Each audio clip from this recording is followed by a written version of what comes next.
Saya Jenderal TNI Anumerta Ahmad Yani. Selain Jenderal Nasution, sayalah orang yang paling diincar PKI. Karena saya tegas menolak dibentuknya Angkatan Kelima. Saat malam penculikan itu, saya dibangunkan oleh anak laki-laki saya dan memberitahu saya bahwa di luar rumah sudah ada banyak sekali tentara. Setelah saya bertemu dengan mereka, saya diminta untuk menghadap ke istana. Dan ketika saya berbalik badan untuk mengganti pakaian, alamak, mereka langsung menembaki tubuh saya dari arah belakang. Biarlah saya berkorban untuk negara ini, sekarang giliran kalian. Dan jangan membiarkan paham komunis berkembang kembali di negara kita ini. Saya Maijen TNI Anumerta DI Panjaitan.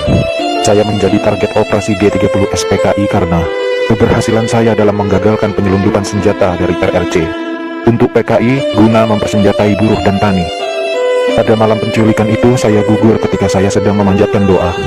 Pasukan laknat itu menembaki tubuh saya beberapa kali, dan tubuh saya dibawanya ke lubang buaya untuk dimasukkan ke sumur maut itu. Tapi saya rela berkorban untuk negara dan membela ideologi Pancasila.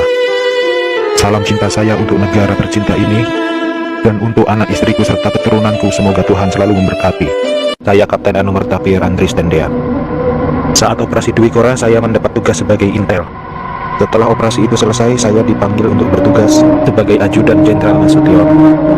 Saat terjadi pemberontakan G30 SPKI itu, dan saat pasukan penculik mengepung kamar saya, dan mereka bertanya pada saya, di mana Nasution? Dan saya menjawab, saya ajudan Nasution. Saya tetap dibawa ke lubang buaya karena yang terdengar oleh mereka. Saya menjawab, saya Nasution, maka dari itu saya dibawa. Tapi saya ikhlas karena saya memang rela berkorban untuk negara. Saya Maijen TNI Anumerta Sutoyo Siswoni Harjo. Saya salah satu korban G30 SPKI dalam keadaan hidup saat saya dibawa ke daerah lubang buaya. Di sanalah saya mengalami penyiksaan hebat, dipukul, dipopor, dan setelah itu mereka menembaki bagian tubuh saya. Setelah itu mereka membuang jasad saya ke lubang sumur itu. Mereka itu memaksakan kehendak mereka dengan memfitnah kami dengan adanya Dewan Jenderal yang akan memberontak kepada pemerintah. Kami ini prajurit TNI, sudah disumpah untuk setia kepada negara, maka tak perlu diragukan lagi kesetiaan kami kepada pemerintah dan NKRI.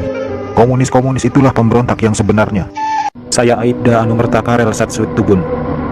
Saya satu-satunya pahlawan revolusi dari kepolisian. Pada malam penculikan itu, saya sedang berjaga di rumah Bapak Johannes Laimena. Pasukan penculik itu mengira bahwa rumah Bapak Johannes Laimena adalah rumah Bapak Jenderal Nasution. Dan saat itu saya sedang bertugas jaga di rumah Bapak Johannes Laimena. Dengan brutalnya para pasukan itu langsung merangsek masuk ke rumah Bapak Johannes. Saya yang mendengar keributan itu segera mengambil senjata saya, dan pasukan penculik itu tanpa ampun langsung menembaki tubuh saya. Harapan saya agar generasi penerus bangsa tetap memegang teguh ideologi Pancasila demi NKRI.